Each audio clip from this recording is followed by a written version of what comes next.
Hey guys, we are back with Quirk Knife. This story is of course amazing. So let's get straight into it. Zuko laid in the sand listening to the soft crashes of the waves, holding his phone above his face.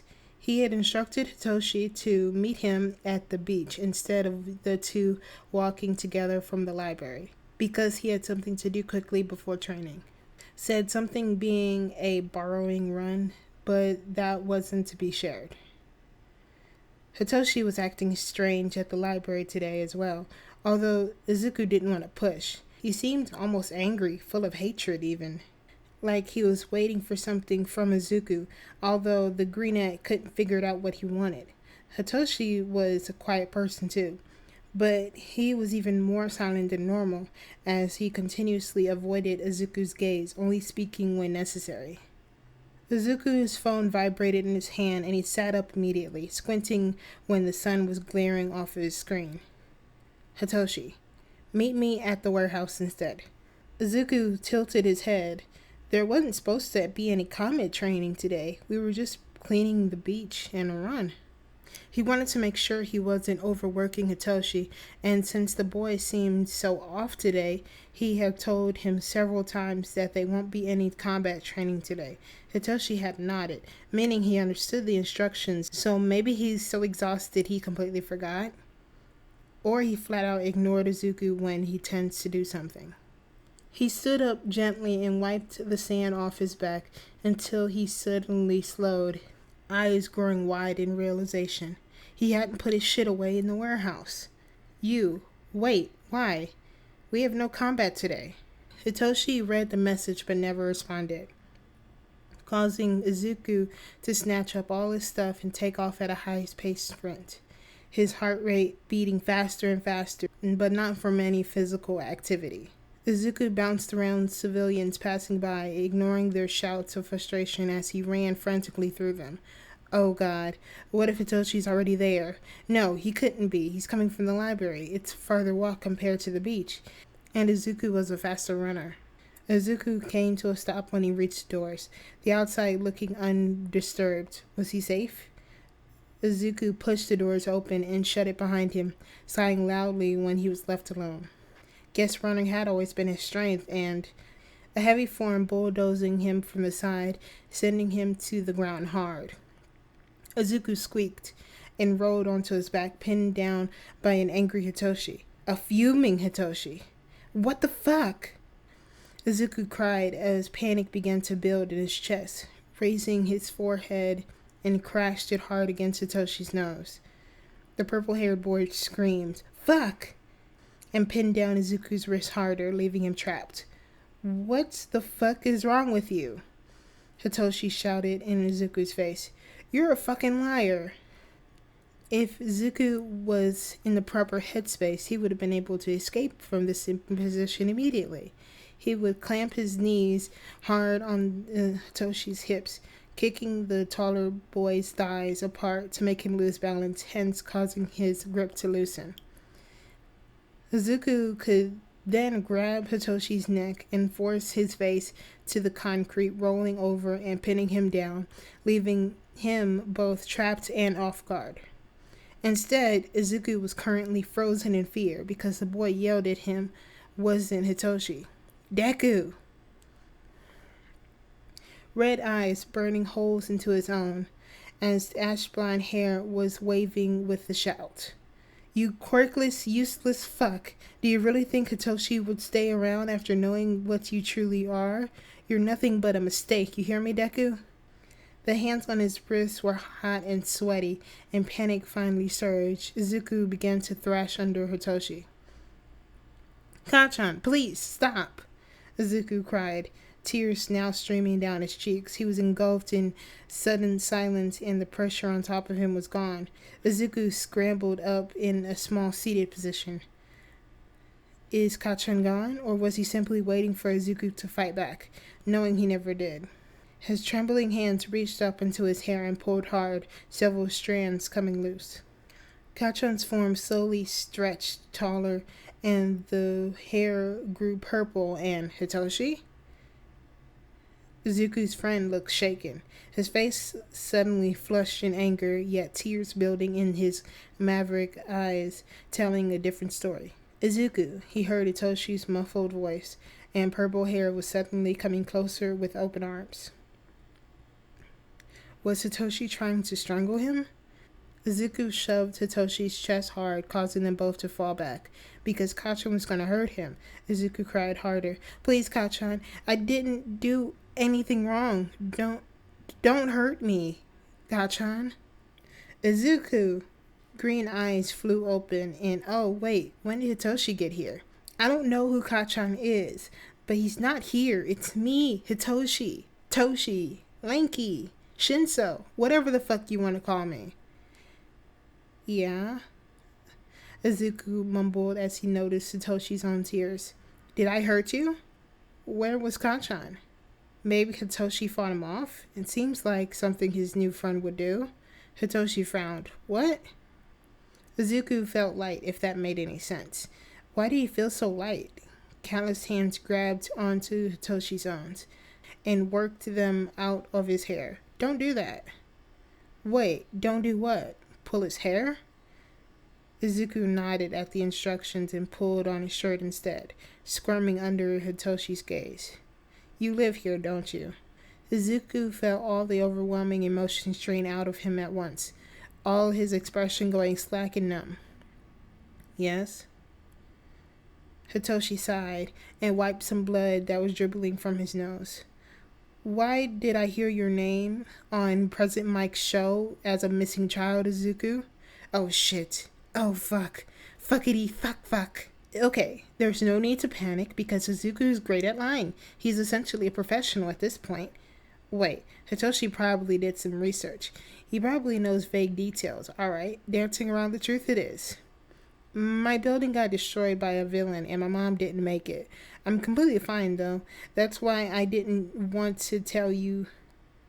That's why I didn't think it was important to tell you. My mom had a financial plan for me in case of anything ever happened to her. So it's all good. Yeah, Hitoshi was not content with the response. Izuku. Hitoshi ran a hand through his hair. I wish you'd be honest with me. Honest? Izuku wanted to be honest too, but he wasn't sure if he knew how anymore. I sort of vigilante shit. Oh, right. Or just blurt out one thing Hitoshi had no idea existed and it could easily stay that way. Hitoshi was quiet for a long moment as he chewed on his bottom lip and then groaned. You better not fucking die. Izuku chuckled softly. No promises. Izuku Midoriya. Fine. Sorry. Hitoshi crossed his arms and sat in a more comfortable position. I'm setting some ground rules. Izuku scrunched his nose in response. What? You my fucking dad or something? Shut it, Hitoshi barked. Number 1, you are to share your location with me on your phone, and the location stays on at all times. Got it? Yes, sir. Number 2, you text me whenever you go out and the minute you get back, every single time. Got it? Yes, sir. Number 3, I want a map of all your patrol routes and organize a schedule. Got it? Yes, sir. And the biggest number 1. Number 4, avoid big shit, alright? I know you can be fucking stupid, so don't do that. Izuku was quiet for a moment, then slowly nodded. Yes, sir. While Hitoshi was wearing an unsettled and slightly stressed expression, his posture relaxed when Izuku agreed with his points. Good thing Hitoshi didn't ask him to make any promises. Fuck that shit. That shit being in therapy, of course. Katsuki only been there twice and he wants to stop. Fuck that shit. That shit being therapy, of course. Katsuki only been twice and he already wants to stop. But he promised his mom he would go at least 5 times. Maybe after that he will be freed from whatever hell he's trapped in. Look, Katsuki will admit that things have been confusing lately. So confusing he doesn't even know what he's confused about. He didn't know what to think anymore, what to feel or say. At school, Boulder said Katsuki's been more harsh and bold lately. whereas Mom says she's concerned because he's been oddly quiet. Katsuki doesn't know what to do with that information. Whatever. Suki, Katsuki's therapist, gave him some dumb homework to do last week. She said that since he is so unwilling to actually talk about himself, he should write letters that address his regrets, whether that be a moment, memory, or a person. And Katsuki's been trying, but the page is constantly blank, even after hours of thinking and focus. Suki wants him to bring one letter next session so she can see that he actually did it, but he didn't know what to do, even though the instructions were straightforward. Katsuki was currently sitting on his bed staring at a blank piece of paper, his pencil shaking ever so slightly in his hand. Where should he even start? Katsuki listened to Zuko run behind him as his mother's in the kitchen, the two moms laughing in amusement. Can't catch me, Zuko. I'm too fast. The fastest hero. Katsuki laughed, his 3-year-old legs carrying him as fast as he could. Even losing Zuko laughed behind him. Well, I'm the villain, so you have to be faster. Right, Kachan? You got that right. Katsuki dove on the couch as Zuko came around. He pretended to Detroit smash, and the villain, Zuko, falling to the floor in a dramatic groan. Auntie, Mom, don't worry. The mothers gasped. We were so scared, Hiro Kachan. Katsuki placed his fists on his hands and puffed out his chest. Well, no need to be scared anymore, because I am here. Zuko watched him with a glint in his eyes. You're so cool, Kachan. Katsuki sat down in the living room carpet next to his best friend and grinned. I know, but so are you, Zuko. Just not as cool as me. Zuko nodded with pink cheeks. Kachan, you're gonna be the best hero ever. Katsuki will never be able to understand why Zuko looked at him like he handedly hung the stars in the sky, but he made him feel strong. He wanted to be the strongest. Katsuki pursed his lips, even better than All Might. Zuko pinched his bottom lip and did a strange muttering thing to himself. It was the only time he spoke without stuttering. Yeah, Zuko fondly said. Even better than All Might. Katsuki beamed from the praise. I'll be your favorite hero, Zuko. Zuko frowned. Had Katsuki said something wrong? Zuko doesn't often get upset by simple comments from Katsuki, although he did get upset when other kids said bad things about Katsuki himself. Strange. But, Kachan, the boy said quietly, his green eyes knitted together. What is it? Spit it out, stupid. Katsuki said impatiently. What was he muttering about? It's just... Zuko picked at his fingers, an action Katsuki knew he did whenever he felt restless, nervous, or upset. Which emotion was it this time? Well, you're already my favorite hero, Kachan. Katsuki was silent for a moment while he heard his mom and auntie fawn over the cute statement in the kitchen. But Katsuki suddenly felt very protective and serious. Katsuki looked down at Zuko's legs, taking note the strange burns and cuts. Had someone burned him? Had he fallen recently? And Katsuki always stayed by his side to make sure the idiot doesn't do anything, well, idiotic. Zuko, when I'm a hero, I want to be strong and protect you. And I'll protect Mom, Dad, Auntie, and Uncle. You and me will become the heroes together and protect them. We'll protect everyone. Zuko nodded in glossy look. Yeah, Kachan.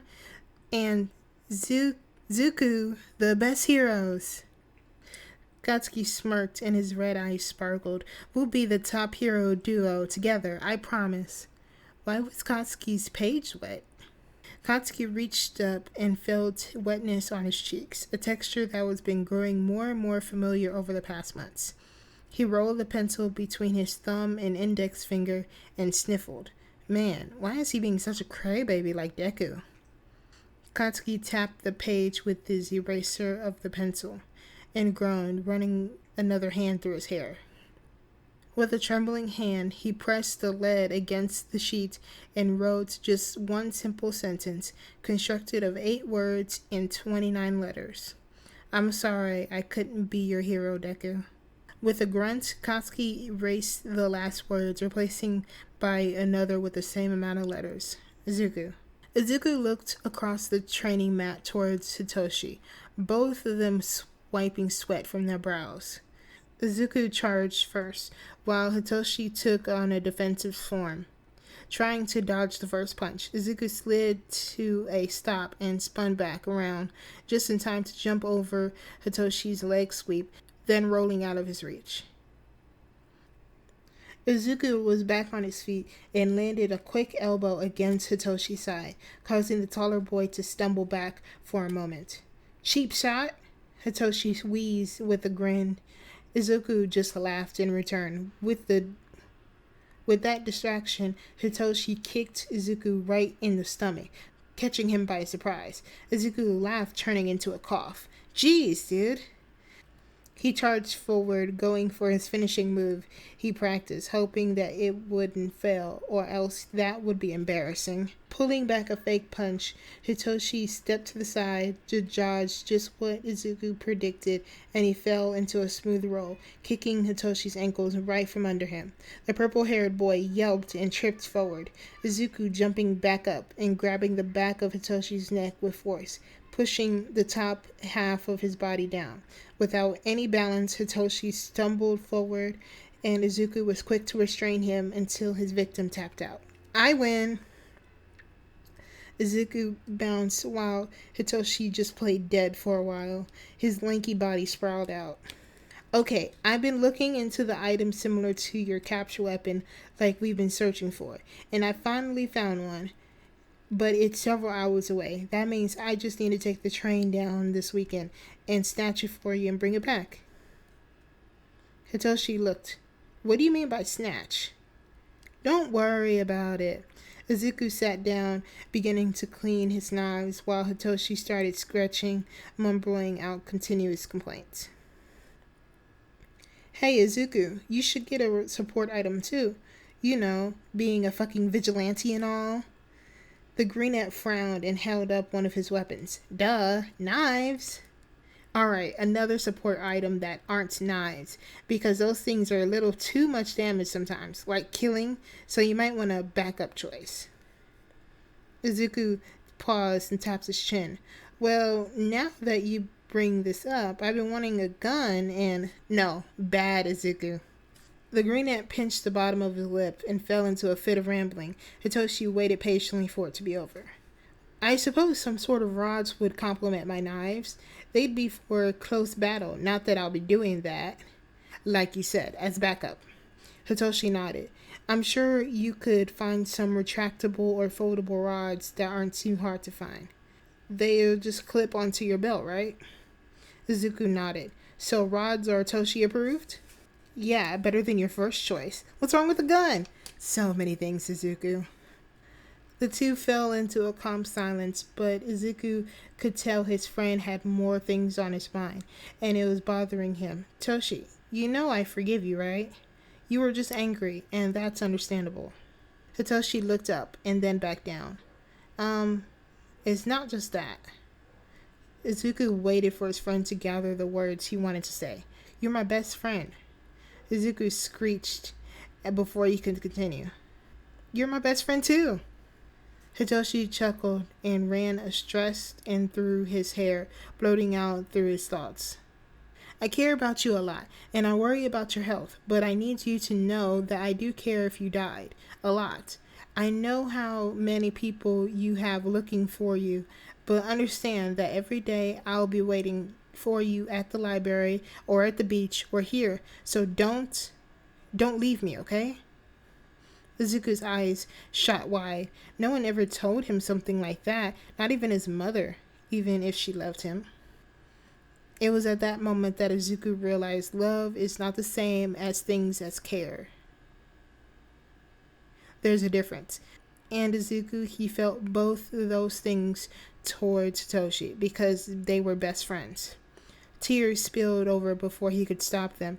While crying always made Hitoshi frantic, he didn't mind it this time. Izuku moved over slowly and made a grabbing motion with his hands. Hug? Hitoshi stepped back. Are you sure? You don't have to. Last time you. Hitoshi latched onto his torso, surprised by how warm it made him feel. It felt like he used to with his mom. The hug was nice. He kept crying at some point. Both of the boys sat down into a more comfortable condition until Izuku cried himself dry. Hitoshi was by his side the entire time.